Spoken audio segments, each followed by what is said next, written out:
tal? ¿Cómo están? Bienvenidos a la clase número 14 ya de Levítico.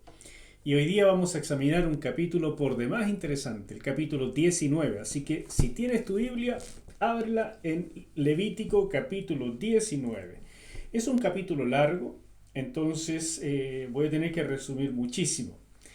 Y como ya te he dicho en varias oportunidades, la verdad, la mejor manera de aprovechar este curso es poder ir leyendo el comentario a Levítico que escribí para beneficio de ti y de tantas otras personas mientras vas viendo estos videos. Porque hay tantísimos detalles re interesantes que están en el comentario, pero no tengo tiempo para decirlos ahora y poder redondear en una sola clase lo que pretendo decir sobre el capítulo 19. Así que lo que estás viendo acá, ¿no es cierto? Esta es la portada del libro del comentario levítico. Búscalo en Amazon, o si eres chileno, si estás aquí en Chile, puedes conseguirlo directamente conmigo, pero en Amazon en forma de Kindle o tapa blanda, allí está para que lo disfrutes. Hoy entonces nos vamos a dedicar a trabajar este capítulo que tiene por centro esto, la santidad a través del amor. Este capítulo nos ofrece una visión panorámica de lo que significa ser santo, pero no es simplemente una lista de reglas a obedecer. Es más bien una exhortación a vivir la santidad que el Señor espera como parte natural de su día a día. ¿Cómo lograrlo? La respuesta de este capítulo es el amor.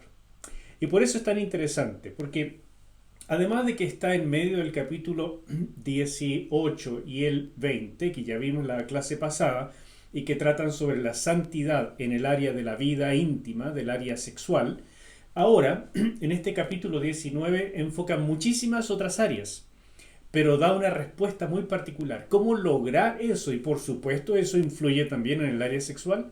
¿Cómo lograr santidad en la práctica? Bueno, la respuesta es amor. Y aquí se enfoca específicamente el amor al prójimo. Tan importante es este capítulo que un comentarista del siglo pasado, pero muy importante, John Peter Lange, en ese comentario levítico, dice lo siguiente: este notable capítulo es tal vez el más comprensivo, el más variado y en cierto sentido la sección más importante de Levítico, si no del Pentateuco. Fue considerada por los antiguos judíos como un epítome, o sea, como la expresión máxima de toda la ley. Fue adoptada y parafraseada por los mejores escritores gnómicos, o sea, los escritores que escribían acerca de la ley, tales como Pseudo Fosílides. Bueno, esos son escritores judíos. Y ha sido vista en todos los tiempos como una contraparte del Decálogo mismo, de los 10 mandamientos. Qué importante párrafo que encontré en este comentario al Levítico, y la verdad es que creo que hace plena justicia a este capítulo, que resume de una manera muy apropiada los 10 mandamientos, pero llevándolos a la práctica. ¿Cómo se lleva a la práctica esto que es una ley? Y aquí vamos a encontrar la ley del amor. Bueno, seguimos. Levítico 19 y Jesús, para comenzar a aplicar de inmediato, que tiene que ver con la iglesia, que tiene que ver con el ministerio de nuestro Señor. Jesús remachó el enfoque de Levítico 19 cuando citó los dos grandes mandamientos. El primero, de amar a Dios con todo el alma, todo el corazón, toda la mente, está en Deuteronomio capítulo 6. Pero en Levítico 19 está el de amar al prójimo como a uno mismo. Y lo usó para resumir en ellos toda la ley. Por tanto, podemos entender que el camino a la santidad es guardar los mandamientos. Esa es la forma práctica de mostrar que amamos a Dios. Pero a su vez, la manera para poder hacerlo es a través del amor de Dios que está en nosotros y al prójimo. O sea, cuando nosotros amamos a Dios, le obedecemos. Y la obediencia está expresada en términos de la ley del Antiguo Testamento, en obedecer su palabra, obedecer sus mandamientos. Pero en estos 10 mandamientos, por ejemplo, que a su vez son el resumen de los 613, que son el total de los mandamientos que aparecen en el Pentateuco, estos 10 mandamientos claramente se dividen en dos partes. Son dos tablas. La primera tiene que ver con esto de amar a Dios. Pero la segunda parte, la segunda tabla, es claramente amar al prójimo. Por eso también se pueden ver que los dos grandes mandamientos de amar a Dios y amar al prójimo son un resumen de los 10. Así podemos encontrar este triángulo del Antiguo Testamento, los 613 resumido en los 10 y resumido en los 2. Y Jesús usó precisamente estos dos, los citó más de una vez, para resumir toda la ley.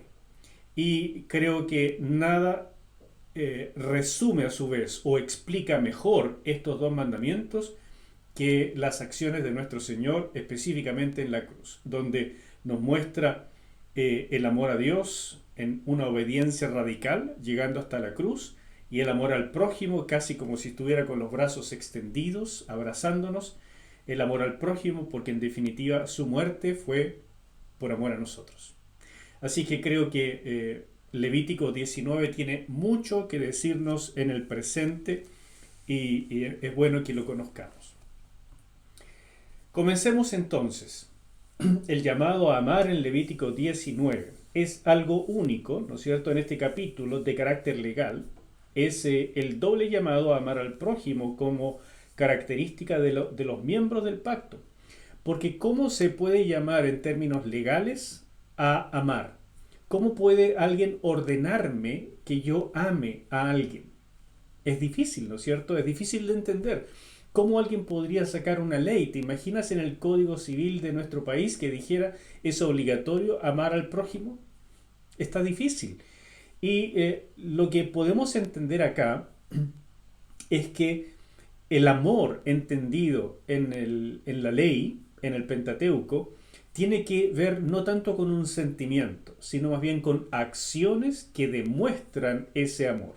Y esas acciones son precisamente aquello que va a beneficiar al prójimo. Porque cuando nosotros nos amamos a nosotros mismos, lo mostramos a cada rato, buscando cosas que nos beneficien, que nos den placer, que nos animen, que nos convengan. Y cuando amamos al prójimo, lo que la ley está tratando de decirnos es que tenemos que buscar acciones concretas que beneficien a las personas. Sigo leyendo. Ellos ya debían haber entendido que la motivación para la obediencia era su amor a Dios, pero ahora debía quedar claro también que la motivación para cumplir sus obligaciones de pacto entre los israelitas y los extranjeros que habitaran entre ellos, o sea, los vecinos, prójimos, todos, era nuevamente el amor, el cual no se entiende como sentimientos, sino como acciones bien concretas. Y eso es lo que encontramos en estos dos grandes versículos del capítulo 19. En primer lugar, el versículo 18, que dice: no te vengues ni guardes rencor contra los hijos de tu pueblo, ama a tu prójimo como a ti mismo. Yo soy el Señor. Y Levítico 19:34, trátenlos como si fueran sus compatriotas y ámenlos como a ustedes mismos. Se refiere a los extranjeros residentes, porque también ustedes fueron extranjeros en Egipto. Yo soy el Señor, su Dios. Insisto que estoy usando la Reina Valera contemporánea y por eso dice yo soy el Señor, su Dios, aquí en lugar de yo soy Jehová, tu Dios, como dice en la Reina Valera 60. Esta frase yo soy el Señor o yo soy el Señor, tu Dios o su Dios aparece muchísimas veces en el capítulo 19 y en los otros capítulos que ya hemos visto, pero en el capítulo 19 es extremadamente importante, es como la rúbrica de Dios. Y aparece casi como una división de secciones y al mismo tiempo como un refrán, porque dice, por esta razón deben obedecerlo, porque yo soy el Señor, yo se los estoy mandando y yo se los estoy demostrando con mis acciones hacia ustedes y además esto significa que debes tener el temor hacia tu Dios suficiente que te lleve a una obediencia. Si no es por amor, al menos respeta esto por temor. Y no es la mejor manera, pero Dios espera que le amemos así como Él nos ama, pero el amor a Dios y el temor a Dios van íntimamente relacionados, porque en definitiva Dios no es como nosotros, no es un tipo, ¿no es cierto?, al que podamos amar o desechar tan fácilmente, no es alguien con el que podamos jugar, no es un igual a nosotros.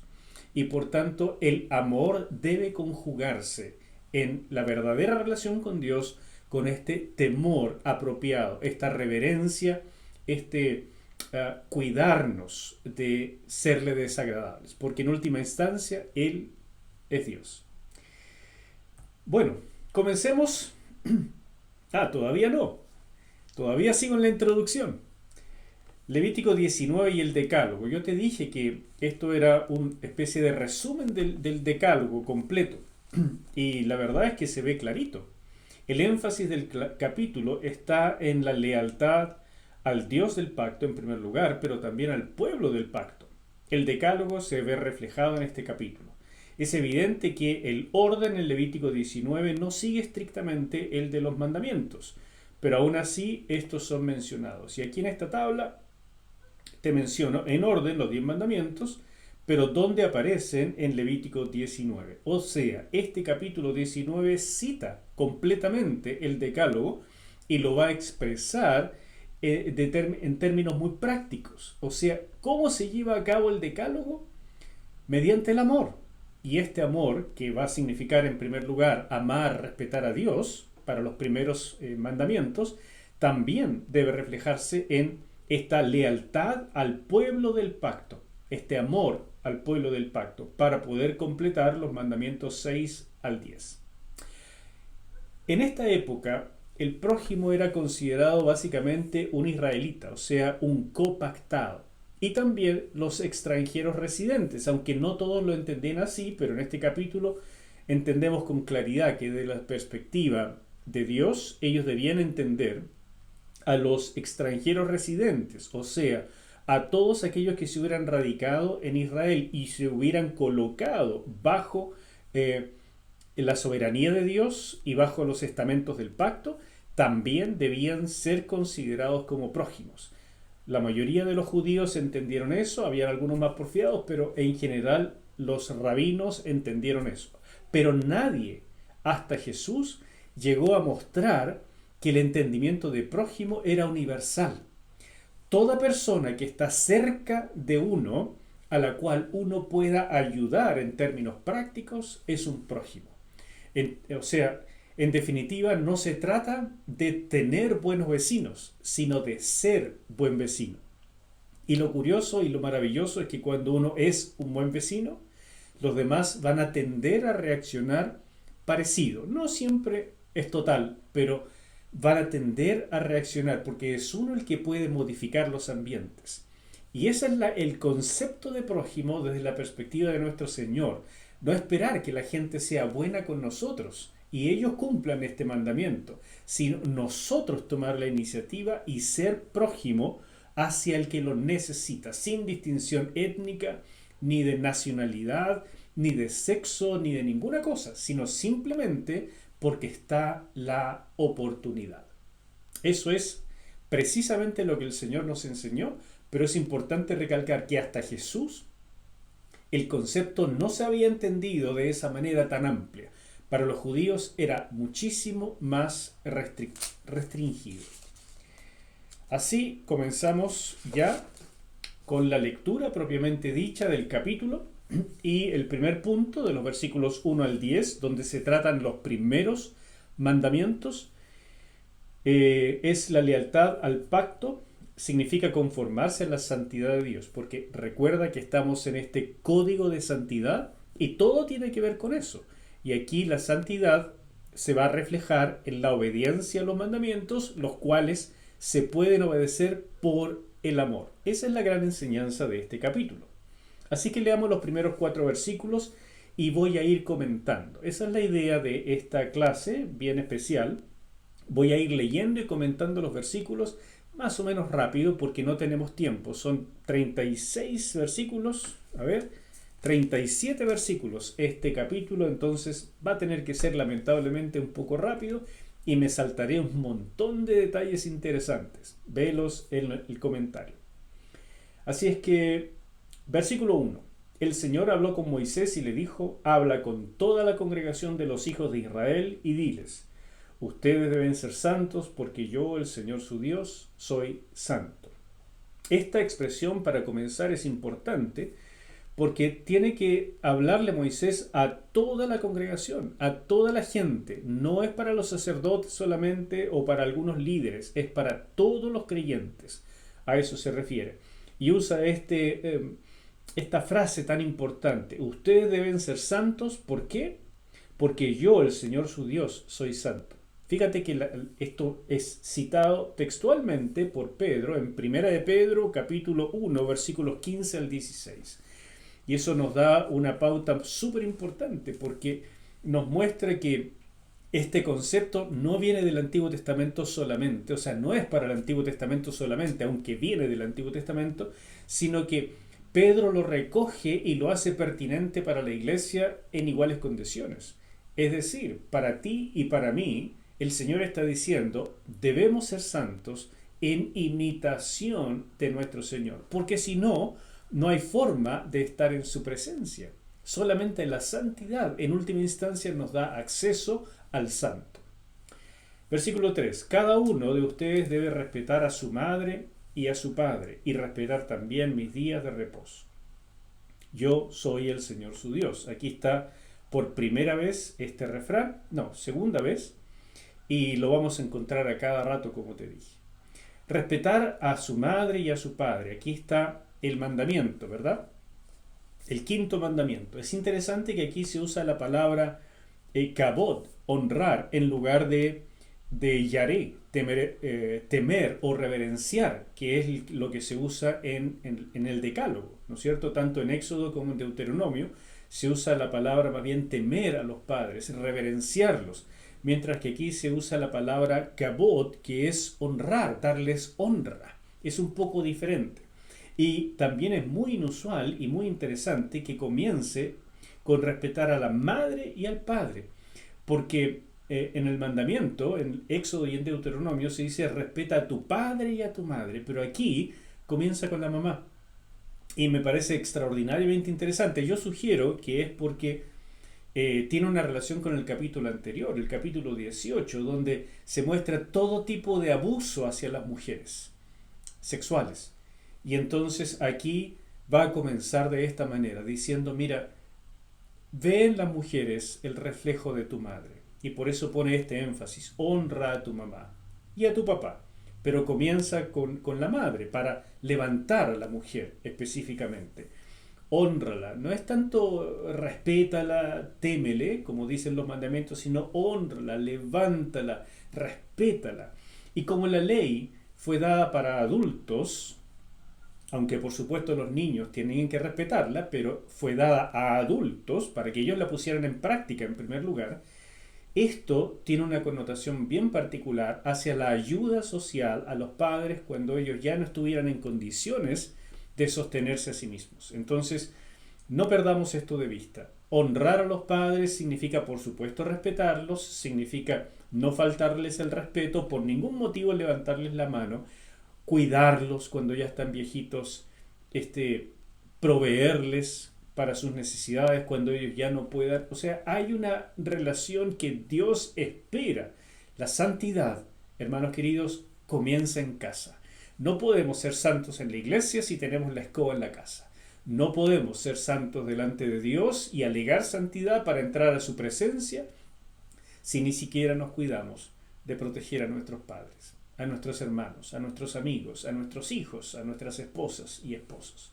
Por supuesto, pero aquí la cosa comienza con los padres, los progenitores, los que nos dieron la vida. Después habla del cuarto mandamiento, los días de reposo. Y finalmente resume aquí en no vayan en pos de ídolos los mandamientos 1 al 3. Es decir, los mandamientos 1 al 5 son resumidos acá en estos primeros 4 versículos. Si de verdad iban a honrar a Dios, entonces por ningún motivo podían dejar de guardar el sábado, porque era la señal del pacto.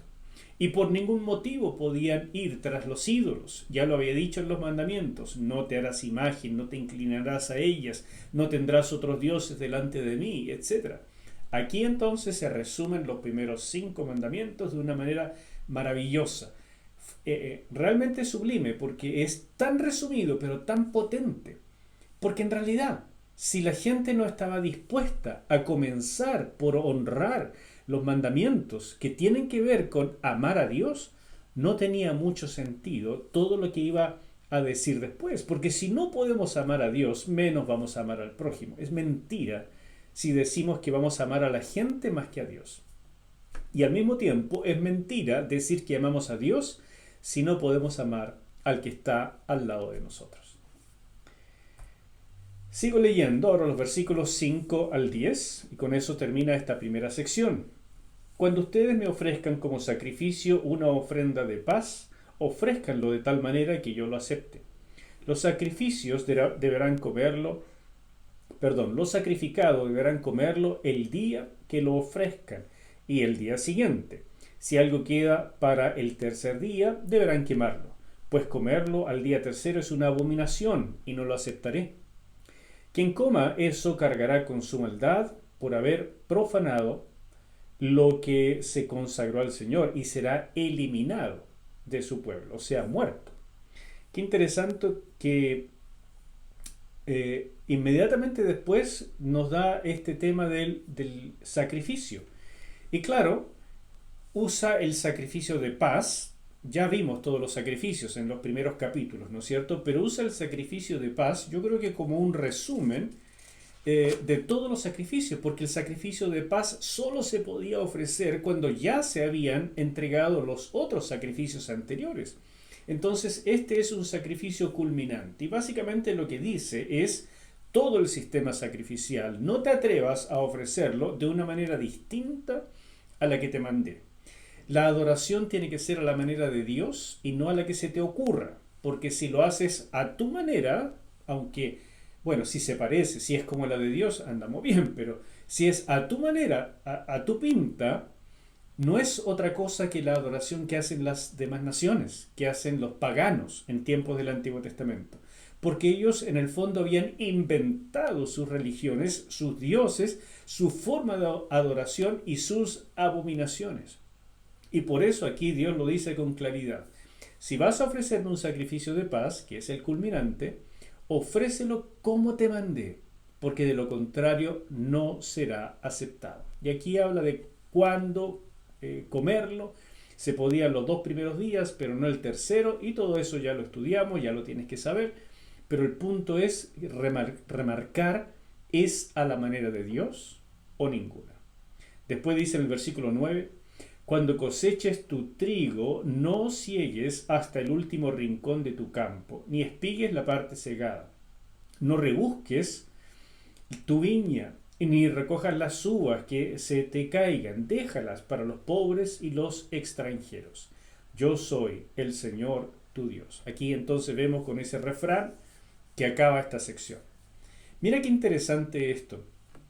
Cuando en el campo se produce la cosecha, siempre caen cosas, siempre sobran, eso es inevitable. Pero aquí lo ponen como ley, es decir, cuando ciegues, deja algo para los pobres, no solamente lo que se te caiga, deja algo. Y esto pasó a ser una ley.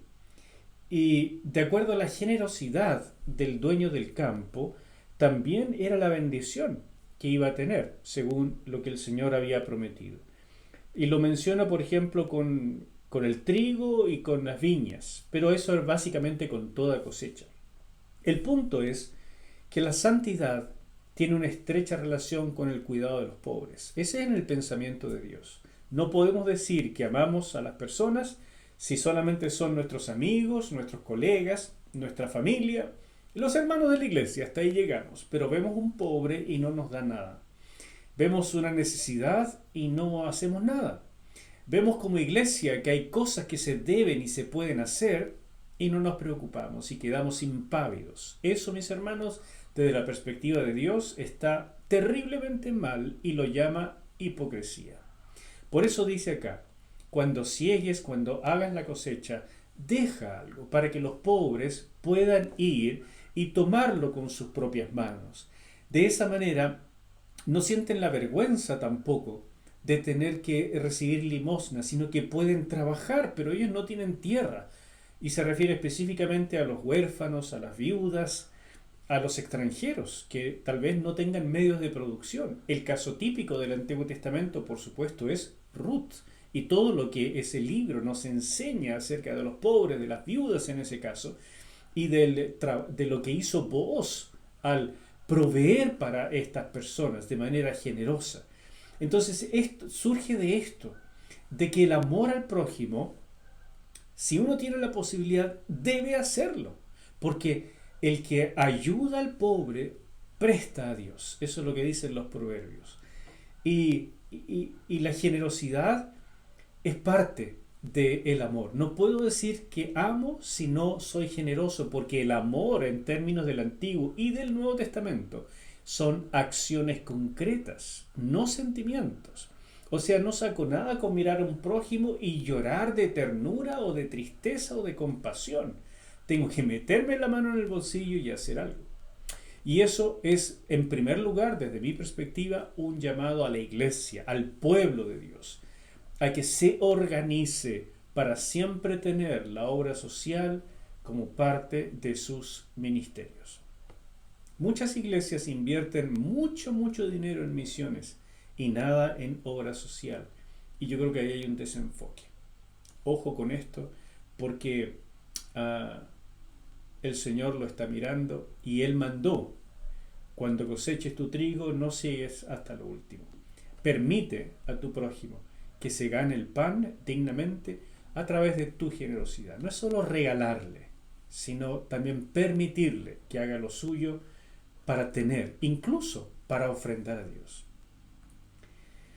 Levítico 19, del 1 al 10, que es esta primera sección, y el Nuevo Testamento. Déjame resumirte cómo el Nuevo Testamento ve esto.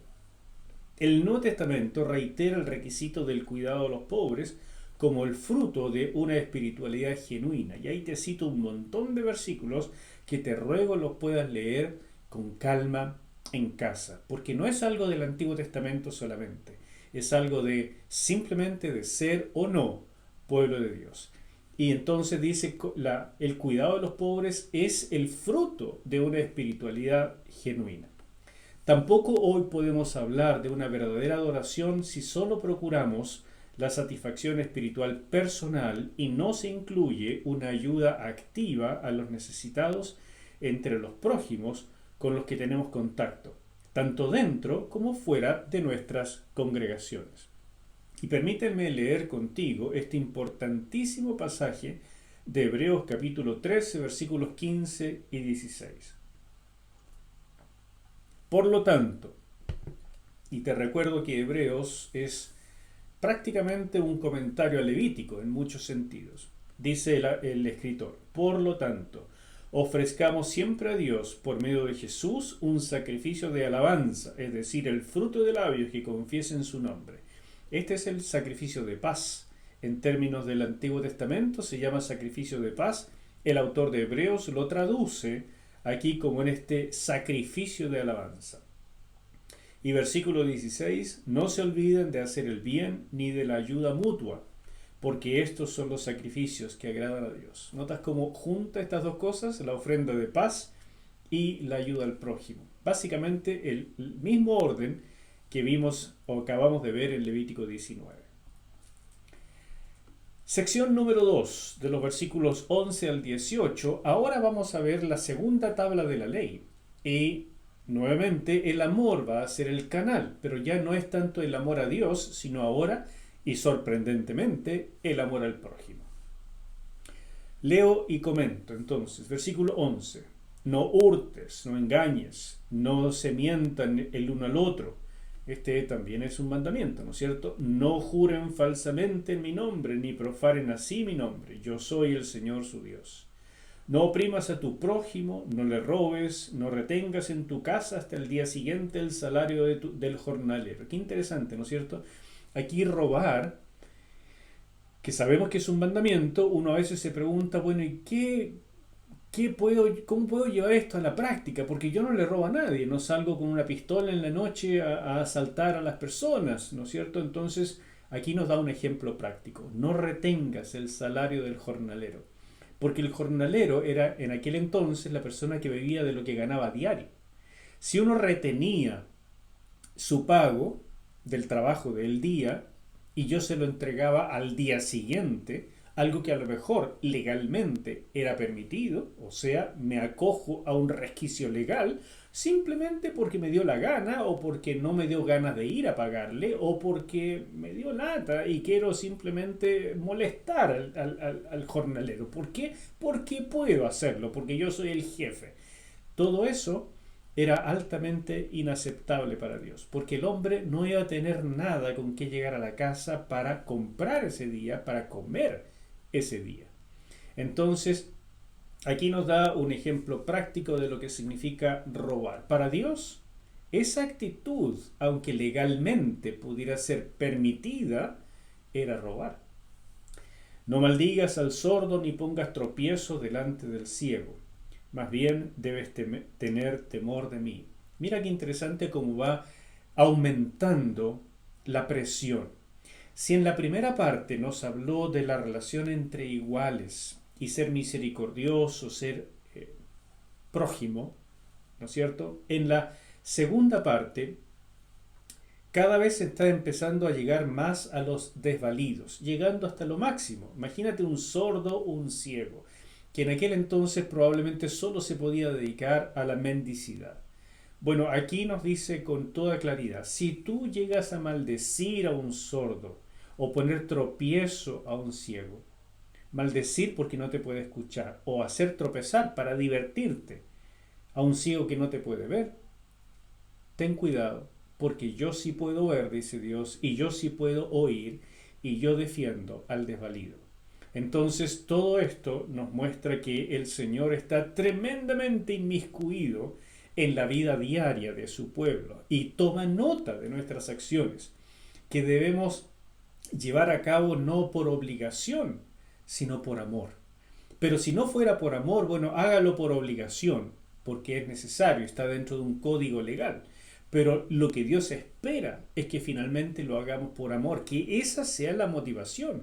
Y esa motivación ética es la misma en el Antiguo que en el Nuevo Testamento. Tomemos nota, porque dice la Escritura en el Nuevo Testamento que el amor de Dios ha sido derramado en nuestros corazones. Por lo tanto, si no sale de nosotros este tipo de acciones por amor, lo que debemos hacer no es revisar nuestra obediencia, sino nuestra conversión. Porque si el Espíritu Santo habita en nosotros, este es el fruto que debe salir.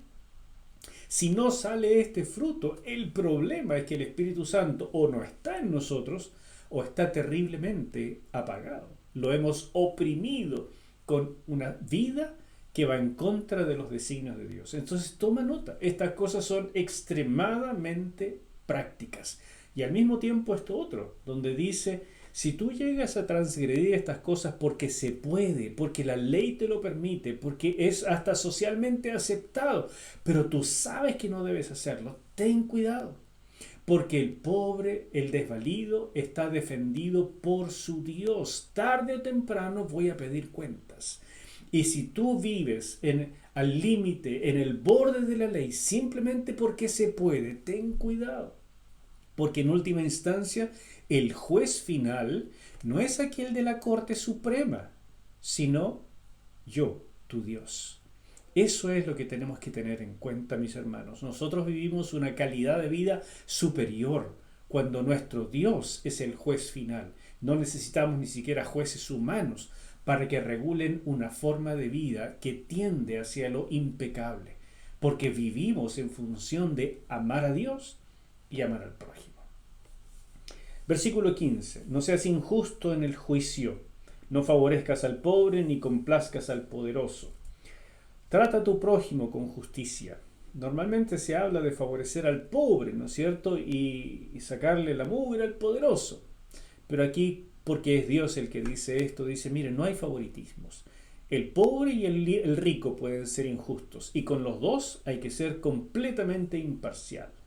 El problema es que también el poderoso compra, ¿no es cierto?, la justicia. Y ahí es donde necesitamos jueces, abogados que sean honestos, que sean intachables, que arriesguen su vida muchas veces para no dejarse coimear por ricos, por empresarios, por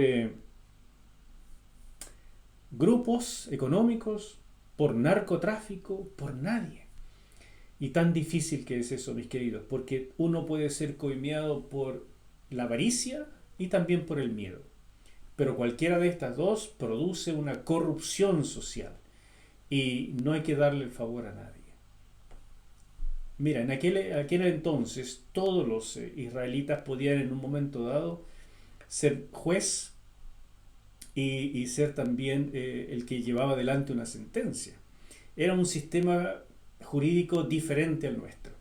Pero hay que tener en cuenta que entonces cualquiera podía corromperse porque era amigo de o era ah, podía recibir un beneficio del hacendado tal, ¿no es cierto? Y entonces esto era fácilmente corrompible, igual que hoy. Entonces, en todas las épocas, siempre hay una tentación en estos aspectos. No propagues chismes entre tu pueblo. Parece algo menor en comparación al anterior, pero fíjate cómo dice, no atentes contra la vida de tu prójimo. Cuando uno propaga un chisme, destruye la honra. Pero en aquel entonces, un chisme, una mentira, podía llegar a la corte y atentar directamente contra la vida de la persona. Porque si dos o tres se ponían de acuerdo y mentían, podía llegar a llevar a esa persona a ser ejecutado. Por lo tanto, no propagues una mentira, no te hagas cómplice de eso. Esto es tan importante. Por eso la ley mosaica, no aquí, pero en otro pasaje dice que cuando alguien miente en una corte de justicia, aquello que trató de hacer con su prójimo es lo que recibirá por haber cometido ese perjurio. Así que la ley mosaica, la verdad, es que tiene una justicia que debiera estar siempre presente en nuestras leyes. No me refiero a que nosotros vivamos en función o gobernados por la ley mosaica, porque eso es para otro pacto. Pero los principios que permearon en otra época, sobre todo las cortes de justicia europeas y de ahí llegando a Latinoamérica y a tantas otras partes, esa justicia es la que todavía debería regir, pero el humanismo ha avanzado de tal manera que se han sacado muchos de estos principios importantísimos y nos hemos hecho tremendo daño. Versículo 17. No abrigues en tu corazón odio contra tu hermano. Razona con tu prójimo para que no te hagas cómplice de su pecado.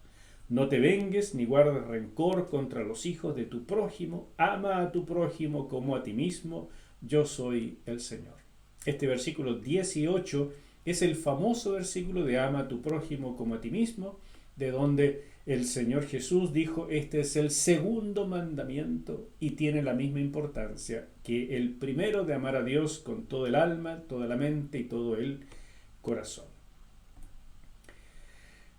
La ley y el énfasis en el prójimo, sobre todo la ley que aparece aquí en Levítico 19, este énfasis en el prójimo, en el pasaje y en las relaciones entre prójimos es bien evidente, especialmente en la sección central, de versículos 11 al 19, que es la que examinamos recién. En la tabla mostramos el vocabulario para destacar este tema, junto a la firma yo Yahweh o similar, la cual se usa 15 veces en todo el capítulo. Esta que ya vimos, yo soy el Señor tu Dios, en realidad dice yo Yahweh o Yahvé, soy el Señor tu Dios. Y mira estas palabras que se usan, compatriota, hermano, tu pueblo, prójimo y finalmente la firma. Este énfasis tan marcado, que no se ve por supuesto en otras partes de la Biblia, aquí nos habla con claridad del tema de este capítulo. Tercera sección de los versículos 19 al 31. Primero los versículos hasta el 22. Cumple con mis estatutos, no cruces tu ganado con animales de otra especie, no siembres en tu campo semillas mezcladas, no te pongas vestidos con hilos mezclados. Fíjate qué cosa más interesante. Todo lo anterior era casi sublime, y cuando llegamos al versículo 18, ama a tu prójimo como a ti mismo. O sea, uno piensa, ¿qué otra cosa va a decir ahora? O sea, como que ya el resto del capítulo ese, ¿qué más le puede agregar si lo que acabamos de ver es un resumen de todo el decálogo, terminando con esta frase, pero para el bronce? ¿Y qué es para el bronce? Ama a tu prójimo como a ti mismo. ¿Qué más se puede agregar? Bueno, parece que ahora cayéramos a algo sumamente trivial, como no cruces animales de diferentes especies, o no mezcles las semillas, no te pongas vestidos con hilos mezclados. Qué raro. Pero tiene una importancia grande también, porque, a decir verdad, hermanos, eh, Dios había hecho una enorme diferencia al elegir a Israel de entre otros pueblos. Dios hizo diferencia, y ya vimos en capítulos anteriores que Él le pedía a su pueblo que también hiciera diferencia. Bueno, la santidad y el amor al prójimo tienen que ver con hacer diferencia. Claro, el amor incluso aquí a la naturaleza, el amor a los animales. Fíjate qué interesante, que yo creo que aquí se podrían sacar principios incluso para lo que se hace hoy de estas cosas transgénicas y de mezclas, de la clonación y de tantas otras cosas que el ser humano hace abusando de la naturaleza.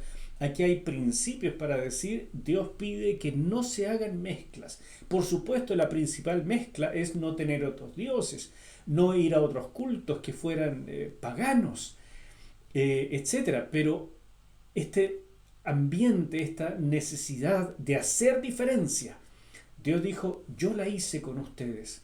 Ser santo incluye mantener ciertas diferencias, porque no deben mezclarse con aquello que les va a corromper de la santidad. Y aunque estas cosas no tienen que ver directamente con eso, se los va a recordar en el día a día, porque es en el día a día donde ustedes cruzan a los animales, donde se ponen ropa, y esa mezcla de cosas les recuerda que en lo espiritual no hagan mezclas. Evidentemente, para la ley en la iglesia esto no está vigente, porque es parte de un pacto diferente en una época diferente. Pero el principio de mantenernos puros espiritualmente, de no mezclar las cosas que sabemos pueden ser inapropiadas para nuestra vida espiritual, eso sigue absolutamente vigente en el presente. Y mira el ejemplo que sigue, versículo 20.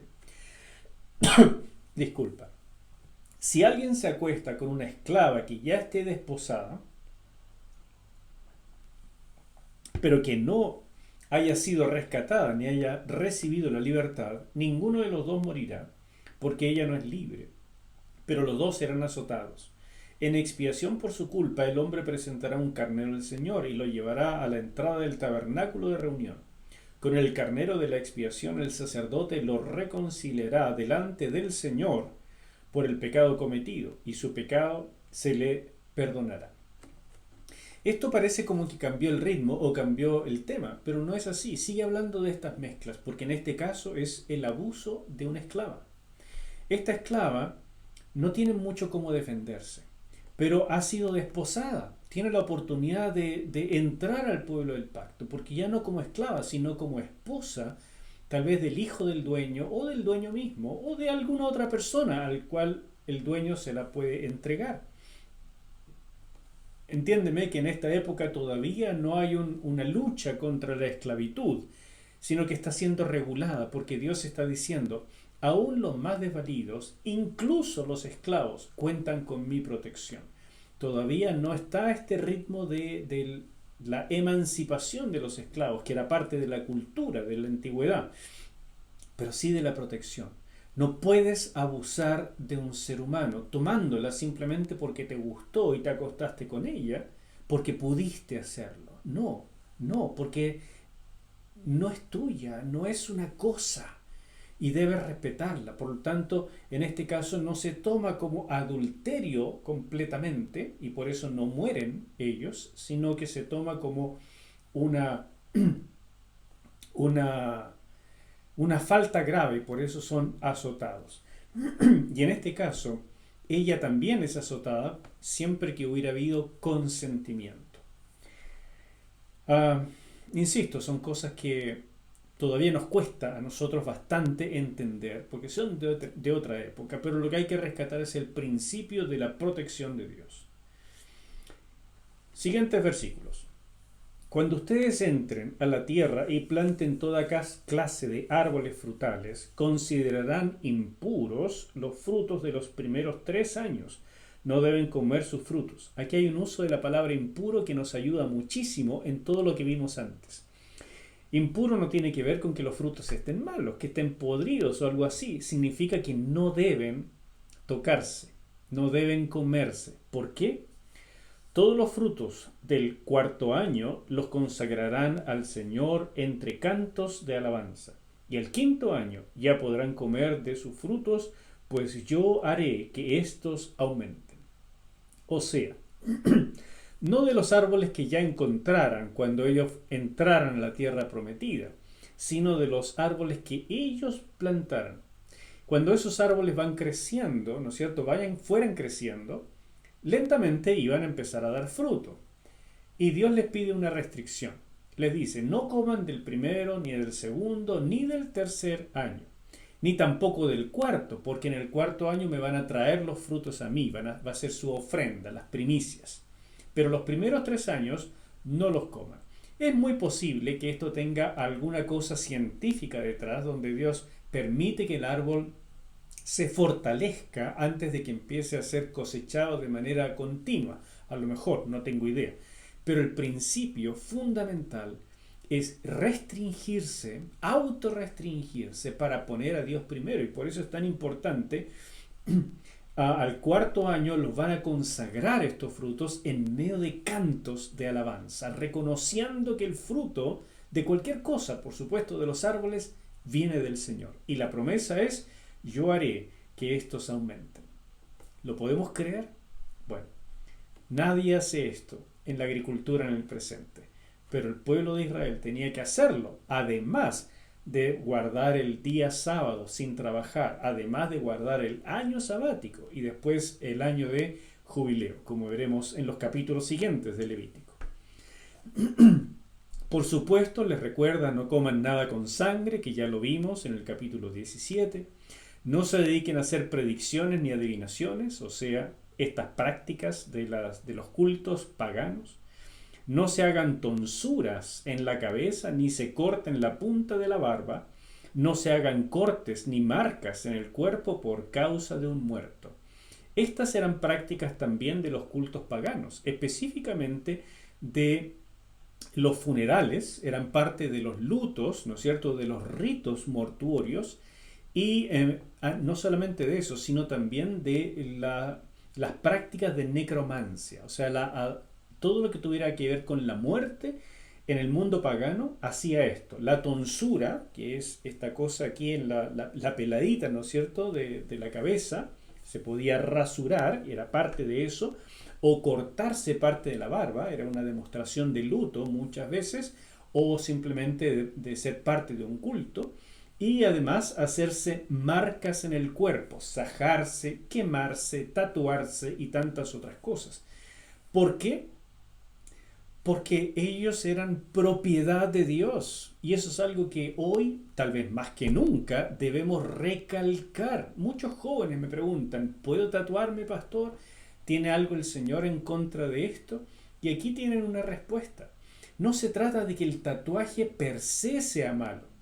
No se trata de que estas muestras de dolor per se fueran necesariamente malas, pero estaban asociadas a alguna cosa, y eso malo, Dios dijo no. A lo mejor hoy en día no tiene nada que ver con eso, pero viene la segunda cosa. No se marquen, no hagan esto porque ustedes son propiedad mía. Cuando ustedes se convirtieron, entraron en pacto conmigo, me recibieron como su Señor y Salvador, ustedes me entregaron todo su ser, incluyendo su cuerpo. Ustedes son mi propiedad. No puedes tocar mi propiedad sin permiso. No la puedes dañar, no la puedes maltratar, no la puedes abusar porque me pertenece. la entregaste para mi uso, dice el Señor. Toma esto en serio, yo te lo ruego, porque son palabras que vienen de nuestro Señor. Y por eso viene esta frase a cada rato: yo soy el Señor. Yo te lo estoy diciendo. No es el pastor Enzo que está haciendo esta clase. Soy yo, el Señor, Yahvé, el Señor del cielo y de la tierra, que te está diciendo estas cosas para que las hagas. Versículo 29. No ofendas a tu hija obligándola a prostituirse, para que la tierra no se prostituya y se llene de maldad. A veces, cuando una chica perdía la virginidad, los padres, como ya no iban a ganar la dote cuando se casara, entonces en algunos casos podrían haberla obligado a prostituirse como una forma de pagar lo que hizo. No hay algo que se tenga registros, pero es una posibilidad.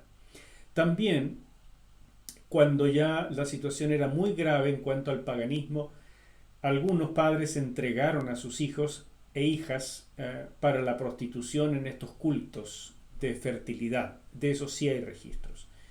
Y eso es cuando ya llega el colmo del paganismo en medio del pueblo de Israel. Entonces aquí hay una clara mención de esta posibilidad que ocurría en los pueblos paganos, nunca en Israel en esta época, pero en el futuro lamentablemente se vio. No es algo que uno podría predicar en la iglesia, no creo que sea la práctica de ningún padre de la iglesia en este minuto, ¿no es cierto?, de ningún creyente. Ocurre, por supuesto, en el mundo esto, pero entre nosotros yo espero que sea algo que ni siquiera se mencione. Sin embargo, tiene que ver con cuidar a los hijos de toda posibilidad de influencia pagana, no solamente prostituyéndolas, sino inclusive cuidando de lo que ven, lo que oyen y por supuesto lo que hacen. Así como tenemos que cuidar a nuestros padres, nuestros ancestros, también tenemos que cuidar a nuestros hijos, nuestra descendencia. Versículo 30. Respeta mis días de reposo y tengan mi santuario en reverencia. Tiene que ver con esto, porque el día de reposo es el día principal de culto para el pueblo judío y el santuario tenía que mantenerse en santidad y por ningún motivo incluir todo esto que tenía que ver con la prostitución sagrada para la fertilidad, que era tan abundante en los pueblos de aquella época. Y nuevamente la afirma: yo soy el Señor. No recurran a los encantadores ni a los adivinos, no los consultes ni se contaminen con ellos. Ellos tenían la posibilidad, el privilegio de ir a su Dios, a Yahweh. Entonces no necesitaban buscar ni saber acerca del futuro, ni tratar de dominar a la naturaleza, ni tratar de dominar al prójimo a través de encantamientos, que es el principal objetivo de la magia. Pues bien, Dios le dice: si ustedes me tienen a mí, yo les revelaré el futuro cuando sea necesario. Conmigo tienen el futuro asegurado. Yo soy el Señor de la naturaleza. Si ustedes tienen fe en mí, su vida está asegurada por estar en pacto. No busquen otras cosas, porque eso me ofende directamente. Y la afirma: yo soy el Señor, su Dios. ¿Cómo vamos hasta aquí? ¿Se entiende? Yo espero que sí. Es un capítulo largo, con enorme cantidad de enseñanzas, pero espero estar siendo suficientemente claro. Última sección, versículos 32 al 37. Conformarse a la santidad de Dios se requiere mostrar bondad y justicia hacia los demás. Levántense delante de las canas. ¡Wow! ¿Cuánto se ha perdido esto en el presente? Muestra respeto ante los ancianos, muestra temor ante tu Dios. Los ancianos deben ser respetados y además cuidados, porque están en una época más desvalida. Yo soy el Señor. No opriman a los extranjeros que habitan entre ustedes. Trátenlos como si fueran sus compatriotas. Ámenlos como ustedes mismos, porque también ustedes fueron extranjeros. Aquí se repite nuevamente este amor como a uno mismo, en este caso a los extranjeros residentes, y la razón, porque ustedes también fueron extranjeros. Todos en el fondo somos inmigrantes de alguna parte. No hay nadie que sea oriundo de algún lugar, ni siquiera los que dicen que son de los pueblos originarios, porque todos hemos migrado. Todos migramos alguna vez desde la salida de nuestros primeros ancestros del jardín del Edén, todos hemos migrado a diferentes partes del mundo. Así que, y en última instancia, la tierra es del Señor.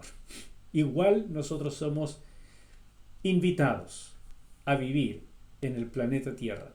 No nos pertenece. No sean injustos en el juicio ni hagan trampa al medir terrenos o al pesar o a medir algo.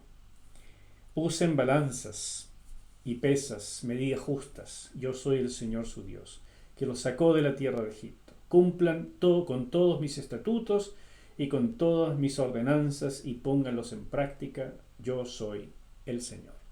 Justicia en todos los aspectos y finalmente toca este detalle, podríamos decir, del comercio cuando llega al final, porque ya les he hablado de todos los aspectos de la vida y especialmente de la manera de lograrlo, el amor al prójimo, el amor al que está cerca. El Nuevo Testamento y Levítico 19,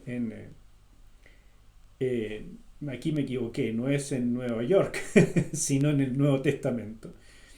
En el Nuevo Testamento, el tema del amor es introducido en todo aspecto de la vida de los creyentes, y el mandamiento de amor al prójimo es citado con frecuencia, por lo cual ha sido llamado la quinta esencia de la ética cristiana. Toda la ética cristiana se basa en el amor, primero a Dios y segundo al prójimo. Y sobre todo, al entender que el Espíritu Santo, si realmente habita en nosotros, ha derramado el amor de Dios para que este amor nos permita vivir a la manera que el Señor espera. Particularmente interesante es el paralelo entre Levítico 19 y la carta de Santiago. Santiago cita el Levítico 19 en todos estos pasajes y realmente te invito a hacer con calma este estudio, de leer esto y compararlo con Levítico 19, anotando al lado de este pasaje, por ejemplo, Levítico 19:12. Te va a servir y vas a entender cómo los autores del Nuevo Testamento, judíos por supuesto, tenían todo esto muy claro en su mente y cuando ellos nos escribieron con su trasfondo. Por eso es tan importante entender libros como Levítico para verdaderamente comprender todo lo que el Nuevo Testamento nos quiere decir. Y última lámina para hoy, conclusión. En resumen, Levítico 19 es la base del Antiguo Testamento para señalar que el amor es la manifestación. Es la manifestación de una vida santa. Y ese mismo principio es recogido por el Nuevo Testamento. El creyente es llamado a imitar a Dios en toda época, como dice Mateo y 1 Corintios 11, y ser santo como Dios es santo. Así dice 1 de Pedro 1:16, citando específicamente a Levítico 19. Los detalles de cómo aplicar estos principios eternos a cada época en particular sigue siendo la responsabilidad y el privilegio del trabajo de estudio bíblico en cada generación de los hijos de Dios. Que el Señor te bendiga. Espero haber sido claro. Usa esto que aprendiste, compártelo. Llama a algunos amigos, usen estos estudios bíblicos, vean estos videos y crezcan en el conocimiento del Antiguo Testamento, porque es la base para comprender el ministerio de nuestro Señor y todo el Nuevo Testamento. Nos vemos en la próxima.